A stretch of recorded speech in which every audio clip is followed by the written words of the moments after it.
Hey guys, welcome back to Comic Book University. I'm your host, Professor Bill. Let's get started. What we're going to be doing here is we're going to be talking about not Batman, not even the demon Etrigan, who is in this story, actually more than Batman is.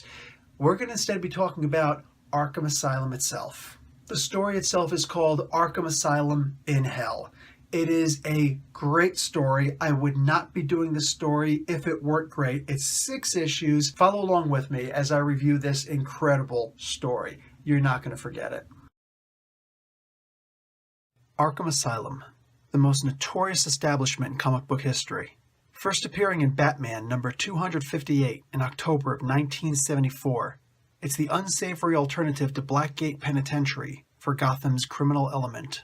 Long before there was an Arkham Asylum, long before the Arkham family purchased the property, it was a large manor owned by Jason Blood, the demon Etrigan, who performed the most grotesque versions of psychiatry and exorcism imaginable, deep in the dungeons below the manor. Before he sold the property, he would seal and hide that dungeon, and all the secrets within would be forgotten. In a world of corrupt bankers and Ponzi schemes, Warren White was the cream of the crop.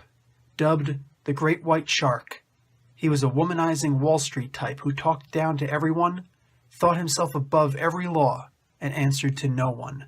That is, until he got caught embezzling funds from his firm and stealing the 401ks and pension plans of millions of people. Warren is a smart guy, and he gets his case heard in Gotham City. The system in Gotham is as corrupt as it gets, and Warren and his lawyers figure that they can get him off on an insanity plea, which will result in a nice cushy stay at some country club style facility. Well, the judge isn't about to be bought, and Warren has ruined the lives of a lot of people. The judge realizes the one mistake that Warren made, where the judge can get some measure of justice on Warren.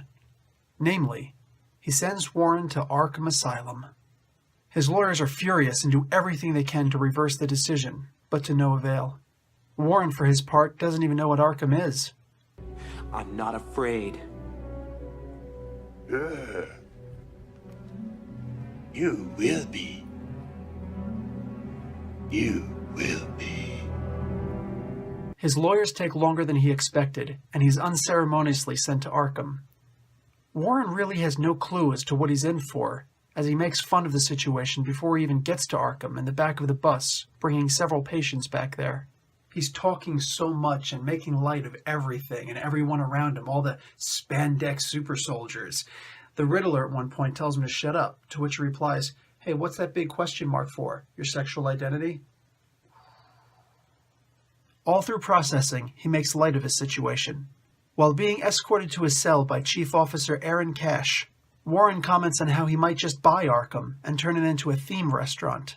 Cash, who has a hook in the place of his left hand, welcomes Warren to his new cell and cellmate. Warren recognizes the prisoner/patient as Death Rattle, a cult leader, serial killer, and all-around homicidal maniac. "You can't leave me in the cell with that guy," Warren says. Officer Cash says that he once read a quote by Warren, which said that only little people pay taxes.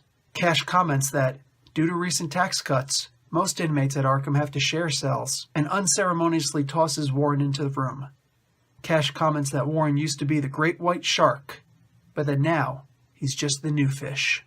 As the officer walks away, chants of "fish, fish, fish" echo down the long hallways of Arkham, picked up by other inmates and turned into a chant. Fish, fish, fish. He stares at Death Rattle, terrified, but the cult leader seems to be in a trance. Warren makes to put his belongings on the unoccupied top bunk when Death Rattle tells him that that's Molly's bunk. Molly was an 8-year-old girl who he'd killed with her own pillow, and her ghost now sleeps there. Warren makes a place on the floor to sleep. The next day, Warren, who got 0 sleep, hits the showers. The Joker comes into the shower behind him. Joker says that he knows Warren, and he thinks that he's the most evil man in the world. Warren's shocked and says, "But you're the Joker. You kill people." "Yes," the Joker replies, "but I don't steal their children's college funds." He won't survive most of his encounters quite so unscathed. He has his first scheduled meeting with Dr. Ann Carver, where he relates how his stay has been. He comments how he's been terrorized in his cell every night by Death Rattle.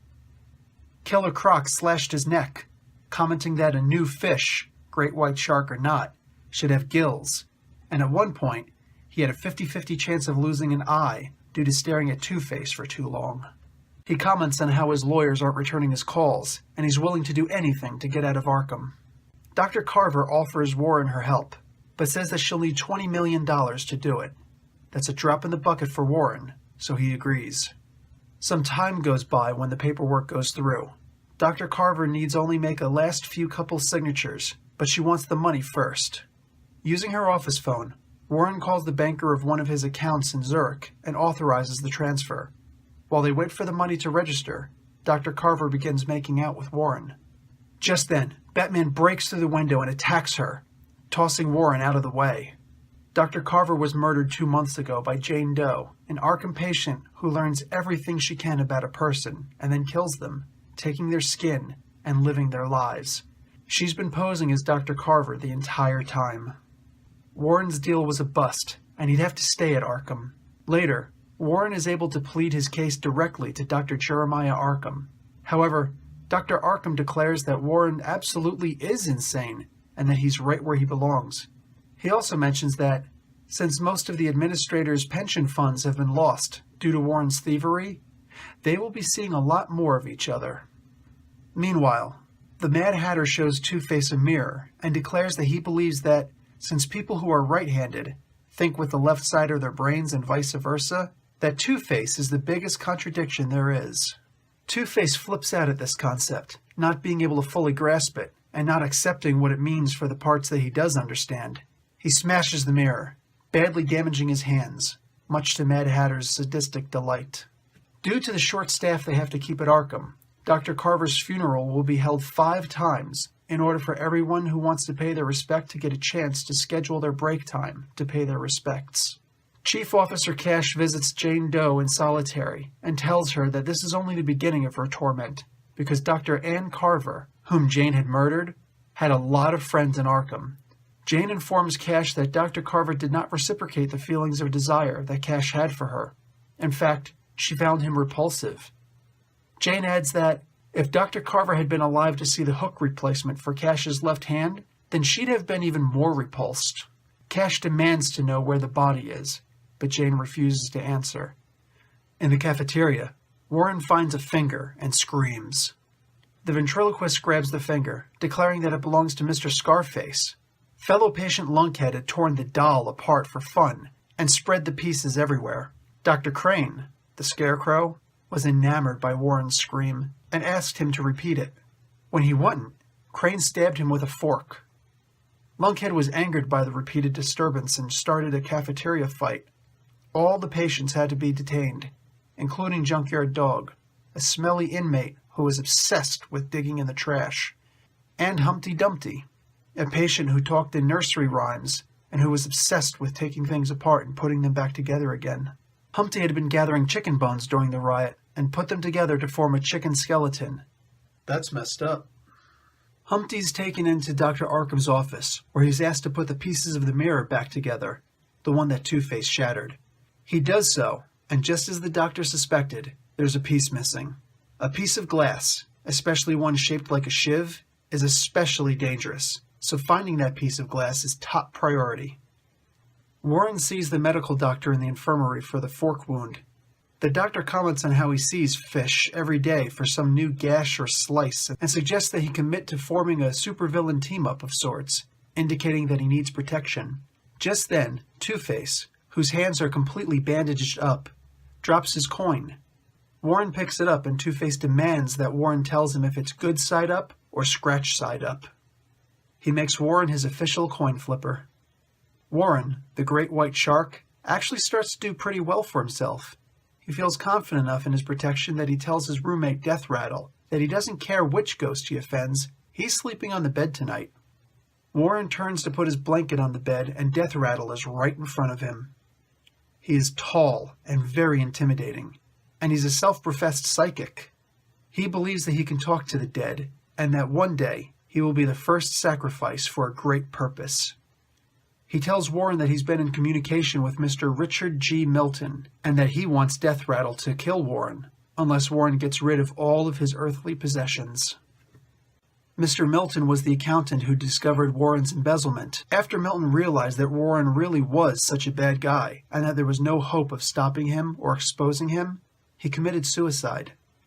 Warren ran to Two-Face and asked him to take care of Death Rattle for him.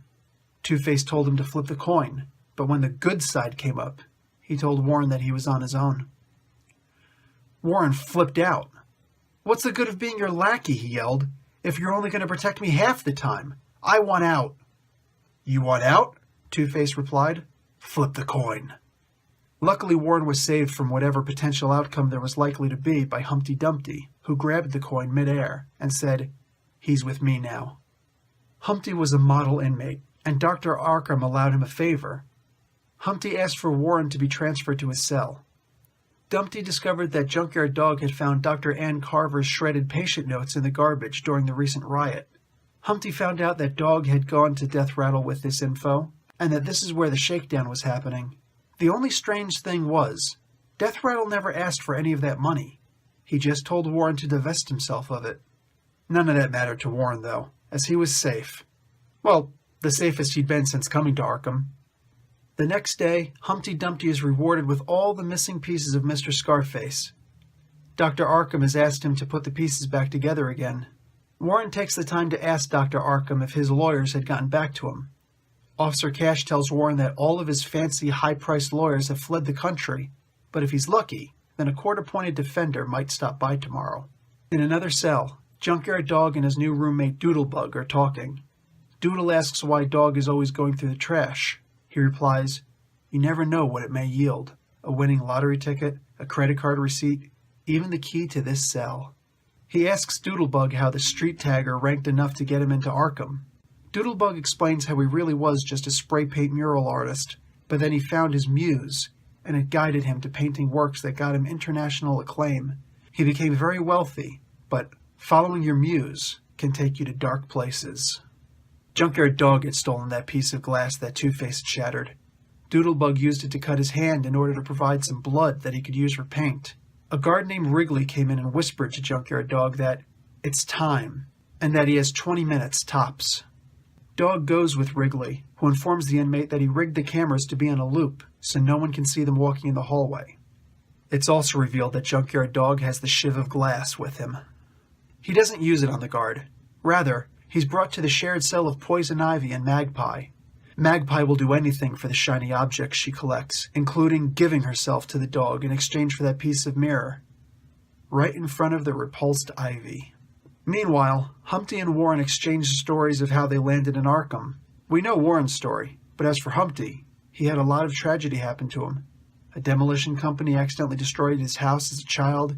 His pet is run over by an ice cream truck. His parents died under a Christmas tree. He gets sent to his grandmother's house. She's a cobbler, and, abusive as she was, she taught Humpty how to repair shoes. One day, on the way to get a spool of thread, the train didn't stop at his stop. He was curious as to why. Not understanding that it was simply an operator error, Humpty decided to take apart the brakes of the train to see if there was anything wrong with them. Discovering that they were okay, he put the brakes back together again. The only problem was, he wasn't as good as putting things back together again as he was with taking them apart. The train crashed the very next day. Several other accidents like this caused Batgirl to look into the matter. She discovered Humpty was the cause of all these freak malfunctions around the city, but determined that he wasn't doing it maliciously. She accompanied him home, still undecided what to do with him, and saw that he'd butchered his grandmother. She was so mean that he figured that there must be something wrong with her on the inside, and he took her apart and stitched her together again, but she just wouldn't wake up. Batgirl turned him in, and he was immediately sent to Arkham.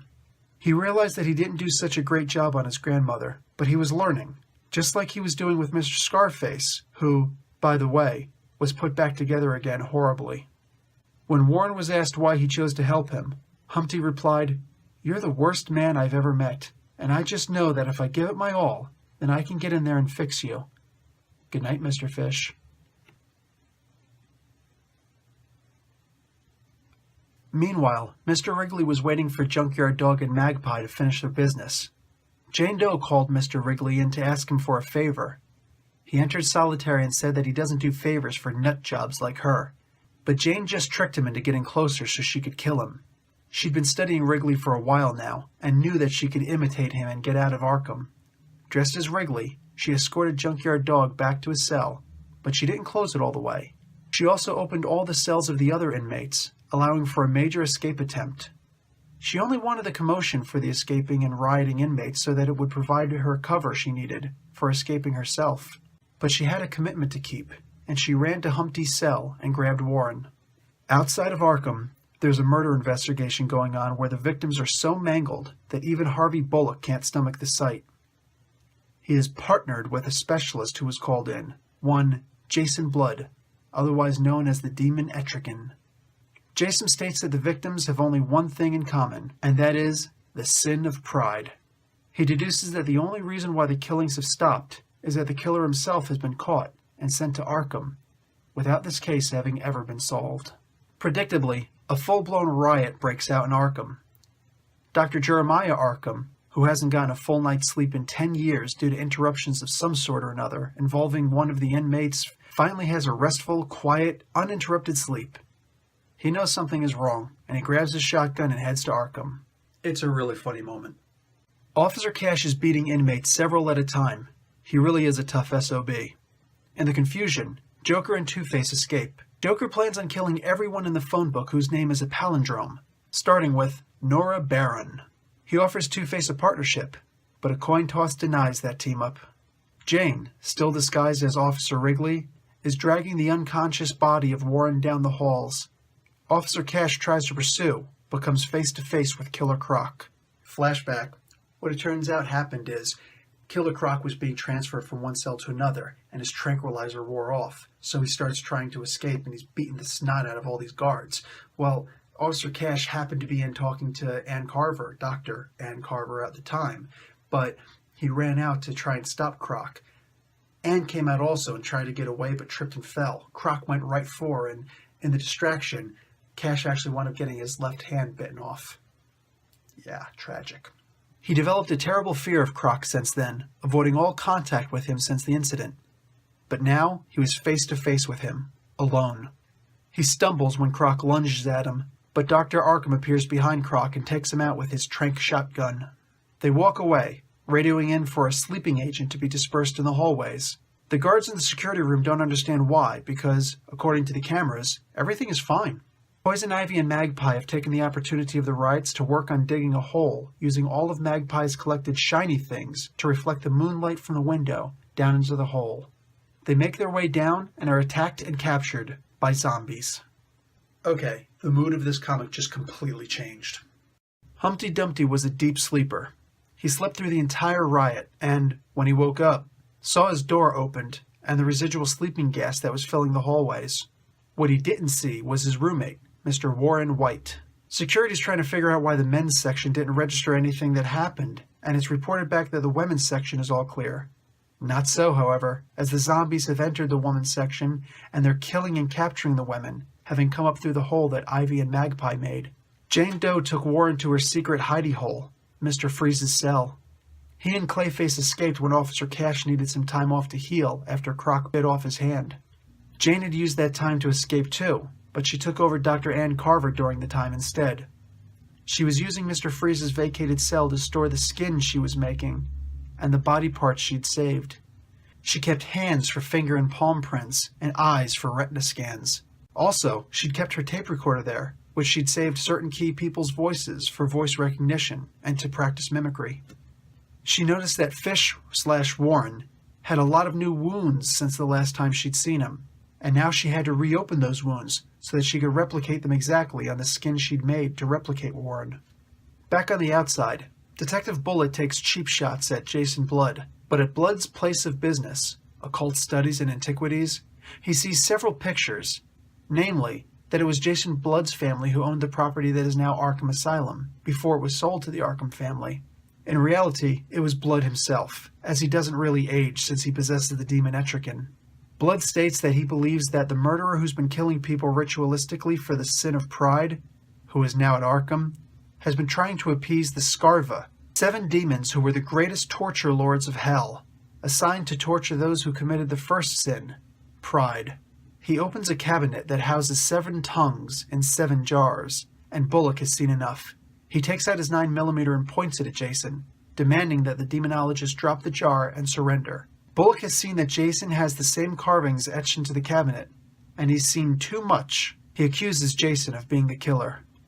Jason Blood acquiesces and drops the jar, shattering it, and the tongue itself flops around on the floor like it's alive.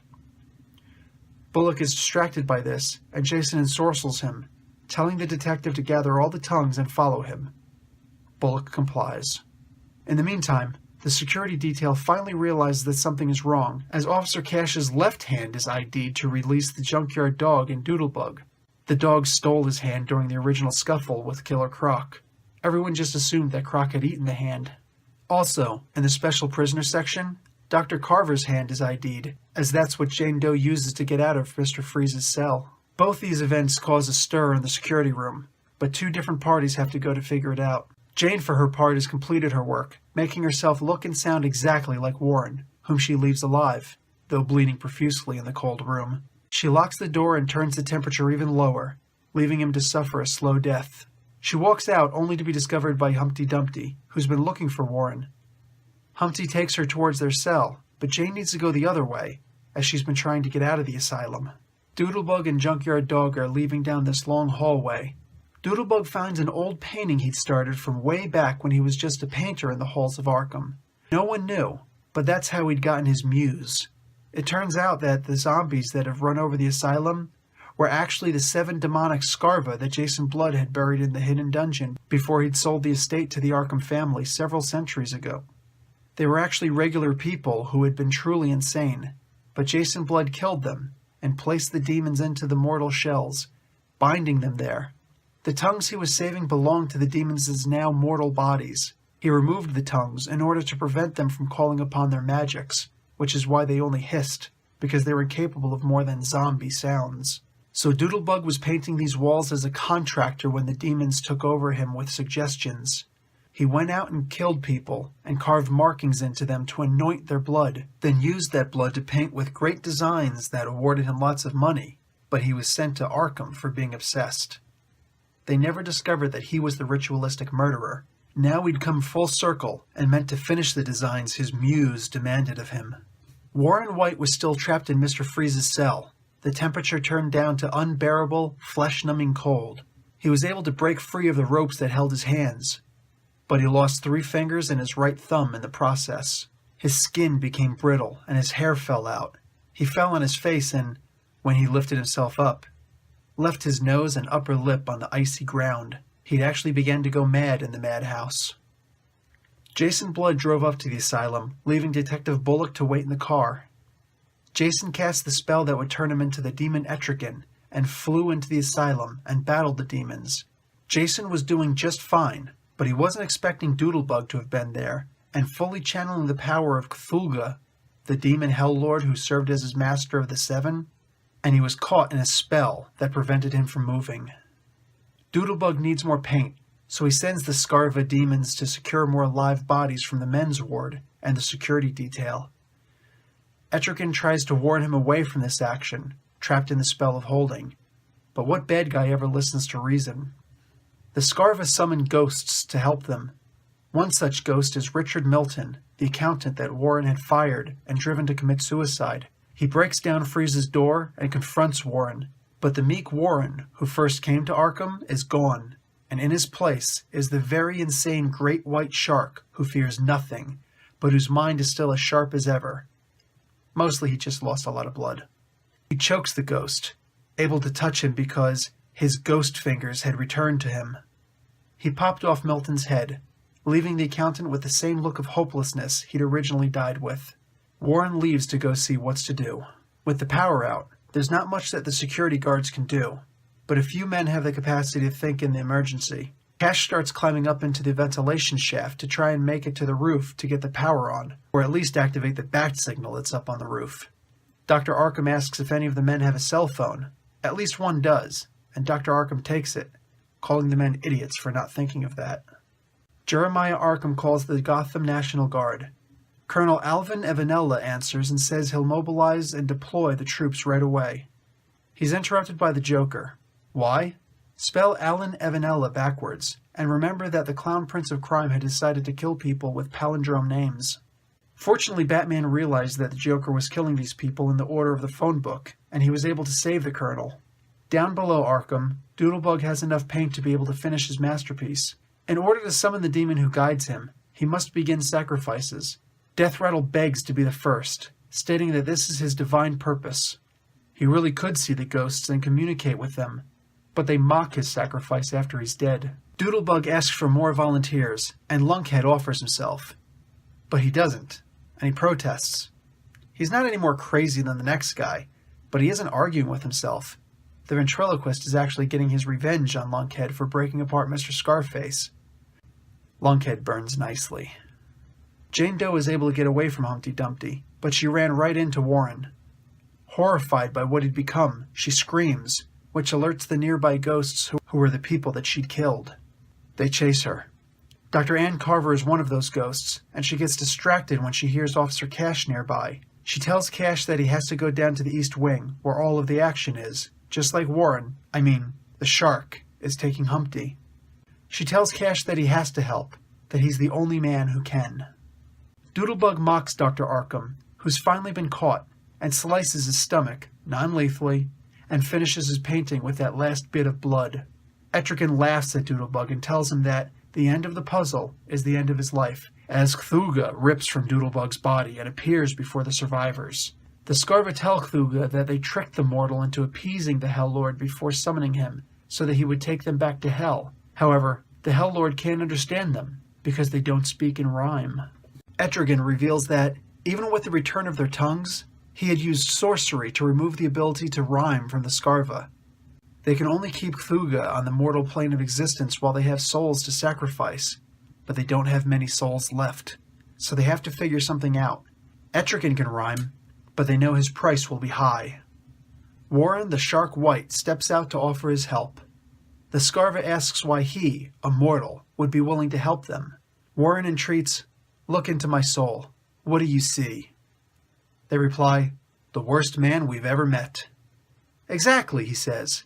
"And surely when I die, I'll be going to your special place in hell. So if you promise to go easy on me in hell, then I'll advocate for you now." It's a deal. And are you getting goosebumps? He calls Humpty Dumpty over, as Humpty usually speaks in nursery rhyme anyway. Warren tells Humpty what to say to Cthulhu, and Humpty repeats it in his childlike rhyme. The Scarva make to sacrifice more bodies to keep their master present longer, affording Shark and Humpty more time. Cash runs forward, challenging the Scarva. He's a noble champion, and they recognize that a noble soul burns much longer than that of a guilty soul. So they cast spells to change the remaining inmates into horrible, more powerful forms of themselves. The spell they cast was made to free demons from bonds, so Etrigan takes advantage of the spell and casts his own, allowing him to escape and fight on. Cash fights through most of the demonic inmates, but he's stopped in his tracks by the larger, scarier form of Killer Croc. Undeterred, knowing that he fights for a higher calling, he leaps over Croc and tears a chunk of his hide from his neck, stunning Croc. The bargain that Shark and Humpty were making is finished. Cthulhu is about to depart, and he asks the Scarva if they agree to the terms. What terms? They just wanted to go back to their old job of torturing prideful people in hell. Shark was sketching the details, but they weren't paying attention to the bargain as they were fighting Etrigan and Cash. Yes, yes! They agreed to the terms blindly and were brought back to hell with Cthulhu. They would go back all right, but to torture each other in what Warren called a big, long, looping conga line of pain. Etrigan revealed that the reasons why they were banished from hell was because they were torturing people, and they felt just the slightest ounce of pity for the souls, and they cried. Warren calls them suckers. Etrigan asked one last question. Why did he help? He replied, "All these freaks have been sticking it to me since I got here, but in the hereafter, I'll be the guy sticking it to them." "Style and guile, you'll do well," Etrigan complimented. "Keep in touch. I'll see you in hell." Jane survived the ghosts long enough to where they disappeared. She used all her tricks to escape and made it to the final exit door and opened it, only to meet Batman's fist. After it's over, Batman suggests that Scarecrow's fear gas was the cause of all the hallucinations, as he doesn't believe that they were really ghosts. Scarecrow gets thrown into solitary for 3 months. Officer Cash is stronger than ever. He's completely overcome his fear of Killer Croc. He even has a crocodile skin wallet that he made from the souvenir. As for Shark, he's now running the yard in Arkham, and all the inmates come to him for favors. He's the guy who apparently gets Riddler the helicopter with a huge question mark on it. He files his teeth so the look is complete. He really looks like his original and new namesake, the Great White Shark. Here's what I liked about the story. At the end of the day, it was a great story. This is the story where the term revolving door of Arkham actually came into play. This is the first time it was ever mentioned. Guys, the story of Humpty Dumpty is actually told here for the first time. This is a brand new character introduced here. Now, what's interesting about this is, way back in the day, like around the 50s, even partially the 60s, long before, let's say, Frank Miller came along and changed things, Gotham City wasn't considered a dark and dreary place. No, it was actually a fairly fun place, elaborate, Comics Code Authority. And there used to be like giant violins and giant clocks and big cows and all sorts of weird decorations and designs that were on top of the storefront of every single business going down the streets of Gotham. That all abruptly changed. Like literally, there was no explanation for why it changed. They just drew it.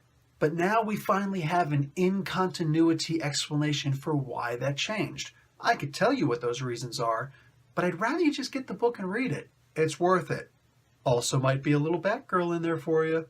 The confrontation with Killer Croc, the very first one after he'd gotten his hand bit off, Cash, it was actually very cool, and there's an excellent Easter egg in here. You see, in Peter Pan, Captain Hook had his hand and a leg bitten off by a crocodile, and that crocodile developed a taste for Hook, so he would constantly follow Hook around, hoping that he'd be able to get another piece of him. Well, the crocodile also wound up swallowing a little ticking clock, so everywhere that he went, there would always be the tick-tock sound, and that would clue in Hook that, uh-oh, danger is near. Well, when Croc first sees him again, after he gets the Hook hand, Croc says to Cash, tick-tock. And it's a great, as I'd said, Easter egg for those of us who read Peter Pan. It's been a long time since I've seen the Disney movie, so I don't actually know if it was in the movie, the whole tick-tock thing, but yeah, whatever. This was a wild, crazy, runaway train of a story. Guys, if you follow Dan Slott on Twitter, you will see that he's a very political guy. And that's not a bad thing, because he does kind of, talk against the corrupt people, and he's for the idea of getting rid of that systemic corruption. It's good stuff. The thing is, we get to see what he'd like to do to these people. I mean, this story was approximately 2 years before the collapse of Wall Street, therefore before the Occupy Wall Street times. So, it's interesting, and it's kind of foreshadowing in a sense. The character of the Great White Shark, Warren White, is great because he really is such an evil character. Slott explains how even demons and the Joker, I don't know which is worse, demons or the Joker himself, all see this guy, White, as the most evil, the most horrible person who they've ever met. They keep on saying it over and over again, and it's great. And it's a real insight into Slott's mind, which is probably a dangerous place to go. But I can honestly say that this is one of my favorite Dan Slott stories. My favorite Spider-Man is the Superior Spider-Man. I know, you're really upset because I said that, but you know what? That's the reason why I said at the end of this video. But the point is, I love the Superior Spider-Man, and I love the way that Slott does these different stories. And this, if anybody says, oh, Slott hasn't really contributed too much to comics, show them this story. Believe me, it's worth it. Giving this series just like an outstanding A+, but an A+ with sparkles and glitter and kisses everywhere, because this is a really spectacular story that actually involved a couple of heroes, but didn't rotate around them. Didn't even necessarily rotate around the villains. It rotated around the building itself, the establishment, Arkham Asylum, and what a history it has. Guys, also, Arkham's actually in New Jersey? Look it up. Guys, Professor Bill, Comic Book University, class dismissed.